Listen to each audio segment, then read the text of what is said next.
Welcome back, it's Raktar, and I'm hanging out at the Snow Peak Ruins, rocking the world of some damn little guys that decide that they want to be icy little mofos that are gonna freeze me and probably screw me over if I don't get rid of them now. I know, I'm just killing the icy wildlife of this area, and I should feel bad about that, but oh gosh. That was terrifying. I thought the game was just gonna slide me off into the abyss of death right there, but it didn't. Now I'm really terrified. Is this gonna slide me off if I... Oh, it will! You know, that's one of those places where the game was kind enough to give me an example of what will happen if you step on the white parts. But for some reason, my foolish brain just did not add up the fact that if the white part is pointed all the way down like that, then you're gonna slide all the way down. Because I was like, oh, well, in the other part, it just slid you down to the lowest point, but the lowest point had a nice flat area on it, so you weren't going to be totes fucked in the end, and hopefully, the compass! All that for the compass? I seriously thought, oh, but the compass maybe in this dungeon could possibly do something a little bit different. Like, it looks to me as though the compass might... Oh, there's a hookshot target there. They're very kind to me, and they don't want me to have to walk past all this crap again. In this temple, I think the compass shows where cannonballs are, and that might be why it gave me the compass, because I'm a little bit confused as to why it decided the compass was worth coming through an area like this in order to get it. Also shows me, I guess, that there's a box in here, but, like, I can't point the cannon in the right direction, so... By the way, I'm super unhappy that the game decided to respawn these enemies here.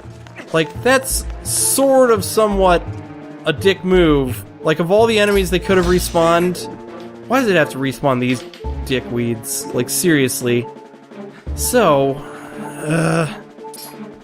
can't help but be a little bit confused as to what I'm supposed to be doing right now. So I've got the compass. I guess it's doing this to show me where the cannonballs are, but I need a key more than I needed a compass. And I don't have a key. But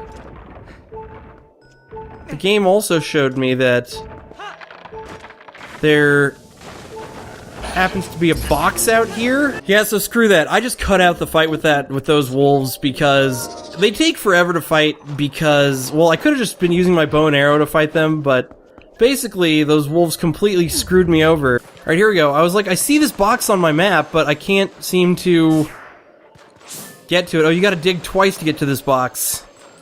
Oh, you gotta dig more than twice to get to this box? Alright. Okay, cool. You gotta dig 3 times to get to said box. And if this box doesn't have a key in it, I might... Oh, gosh. Goodness gracious. Thank goodness that had a key in it, so I'm not totally gonna be angry for the rest of my life.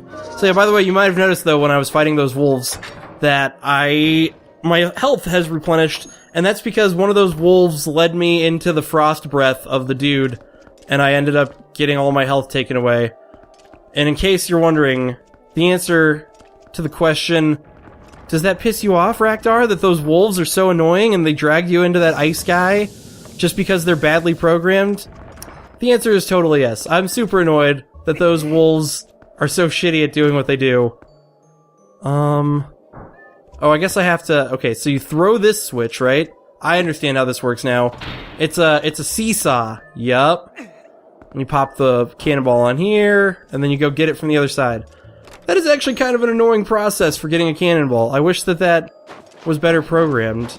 I feel like I wish a lot of the stuff in this dungeon were a little bit better programmed. Actually, no, I honestly really like this dungeon just because, in terms of dungeons, it has a nice dungeon feel to it. Oh, man. Now the snowy ground really sucks because I guess I could have thrown the cannonball. Alright, here we go. Time to kill this douchebag. He's been destroying my life for a long time now. And now it's time for him to die! You took away my thing and made it so my hearts were worthless. Alright, so that opens up a door, but I don't care about... Oh, and it opens up... He brought 2 of his friends, but luckily... Oh, shit. Damn it. I was about to say, luckily these guys aren't so bad because they don't slide as much as they do on ice, but... Maybe they slide just as much as they do on ice. I don't know. They apparently don't seem to be too fazed by what's happening right now. Ah, fuck you. There we go. Cool.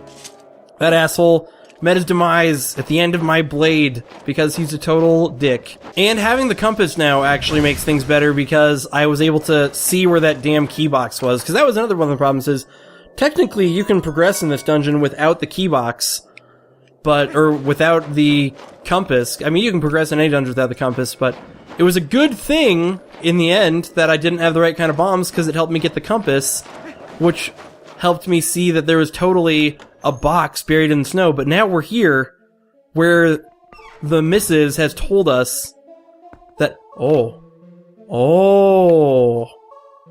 dude, check this out. I wonder why these are here. We don't even have to, look, we don't even have to mess with this dude. We actually we actually definitely have to mess with this dude in the long run, so I might as well mess with it now. Are you gonna... Oh, you know what? I don't have to mess with this dude. Now I do. I was like, when are these guys gonna decide that they want to fight me? And the answer is now. Oh, hey, look! This guy killed the other one for me. He's got the item! He's got the thing that I thought was in the box, but apparently it's not in the box. So here it is. Another one of this game's very unique Zelda items. Okay, so I'm just gonna cut to my second attempt on this boss because my first attempt turned out to be a complete disaster, and actually this attempt looks as though it's gonna be a complete disaster as well, which sort of sucks because I thought I was gonna, you know, have this shit in the bag now that I knew it, but apparently this guy can cheaply get me with this thing when I'm going through the air with my hookshot. I actually remember that being something that speedrunners really complained about this game with, is that bosses could get you in the air while you were jumping by with your... Wow, that went great. I'm glad that I'm just going to show this instead of my first fight, because that went really well, even though I got hit once. I remember that speedrunners get really annoyed at this game sometimes because bosses can hit you out of the air with their items and attacks, whereas in previous Zelda games, usually if you're hookshotting, things can't hit you out of the air. You just straight up hookshot right past them like a badass. But now, we get, as I was saying, one of the most unique and interesting Zelda items in this game other than the spinning thing. And what's great about this item is that it's a little more versatile than the top thing, because you can actually use it to fight stuff, although it's not... I wouldn't say it's extremely practical for fighting stuff, but you can also use it to do this! Which now, boom, and that's why they have all that ice that you kind of can't do shit with. You can also have fun. Oh gosh, where did this dude come from? He was inside the... Obviously, I know where he came from. What the fuck? He had an orange? He had orange. What a badass. I've never had orange. Actually, I have orange all the time. Alright, so now we find out what soup ingredient she lied to me about this time. Ordon goat cheese. God, they really like the ingredients from Ordon. My people are obviously really great at making... I had a bad feeling about it. She didn't seem very sure of herself. Oh well, let's head back and hope she has some other idea. Dude, you know what? I trust this woman. I think that she just needs to get her thoughts straight. She has a fever, so we've got to be fair to her on that note, you know? When I have a fever, I can rarely think of anything but where food ingredients are. That's actually not true. I'm a badass. I can always think about where everything good is in life, but now we can just rock these, destroy the shit out of them. They don't block our way anymore, which means we have a sweet shortcut back to the main room. But there's also many other things that are opened up to me now, because I think, yep, there's a box in... Oh no! The wolves with bad AI are back! I don't even want to fight these bad AI wolves right now. Get out of here, Link. Get on the thing. I want to go back to the main room now. Oh, what the fuck? Oh, but I can get back to the main room now, too, because I can get this thing out of my way. Yeah! Oh, gosh. Something about heaving this thing around just makes it super useful. But like I was saying, though, this item seems like it's a super original item, but I always felt that it lacked a little bit of originality for one reason, and that is because even though it seems as though it has, like, its own super original traits, what's interesting about it is it strikes me as just kind of a different version of the Megaton Hammer. So, even though this is a pretty unique item for this game, it still is kind of a lot like... Yep, that's right, I've got the goat cheese. It's still a lot like previous Zelda items, which is why I still hold that the most original item in this game is the top. You just can't make anything more original than the top. It's too bad they couldn't find, like, more unique ways to use such a cool and original item. So it's time to finally get maybe a real location out of her. I think I remember. Put the key in a nearby room, so no forgetting. How I forget? Embarrassing, huh? Okay, so now, yep, it's on the second floor. And hopefully, I mean, there's not a lot of floors left, so maybe that'll be the one. But I think that this is a fantastic time to end this episode of Legend of Zelda Twilight Princess right here. In the next episode, I will be using my sweet, sweet spinning ball of destruction and justice to explore this dungeon further. This has been Raktar. Thank you for watching.